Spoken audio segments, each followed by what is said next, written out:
This is Kolkata TV's podcast news. আপনারা শুনছেন পডকা। অ্যানিমালকে ছাপিয়ে গেল প্রভাসের সালার। নমস্কার, আমি রচনা, জানাবো বিস্তারিত। 22 ডিসেম্বর মুক্তি পেয়েছে প্রভাসের সালার।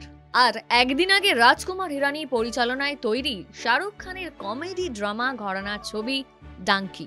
কম বেশি এই দুটি ছবি নিয়েই অনুরাগীদের মধ্যে উন্মাদনা দেখা যাচ্ছে। বড় পর্দায় মুক্তিপ্রাপ্ত প্রভাসের ছবি সালার পার্ট 1 সিজ ফায়ার প্রথম দিনই 90.7 কোটির ব্যবসা করেছিল।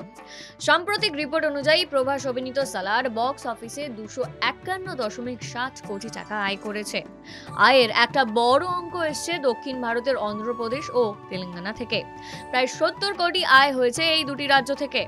কর্ণাটক থেকে এসছে 12 কোটি ও কেরল থেকে 5 কোটি টাকা। কিন্তু চলতি বছরে বক্স অফিসে ব্যবসা নিরিখে কিছুদিন আগেই কিং খানের জওয়ানের পরেই অ্যানিমাল ভারতীয় বাজারে দ্রুত 500 কোটির আয় রেকর্ড করেছিল। প্রথম দিনে ব্যবসা নিরিখে জওয়ান আয় করেছিল 65 কোটি, অ্যানিমাল 60। তৃতীয় স্থানে রয়েছে বাদশার পাঠান। শাহরুখ খান অভিনীত পাঠান সপ্তাহান্তে 220 কোটি এবং রণবীর কাপুরের অ্যানিমাল 245.49 কোটি টাকা আয় করেছিল। সেখানে প্রভাসের সালার 251.7 কোটি টাকা আয় করে বক্স অফিসে বেশ চমক দেখালেন। শুনুন পডকা রাত দিন 7 দিন।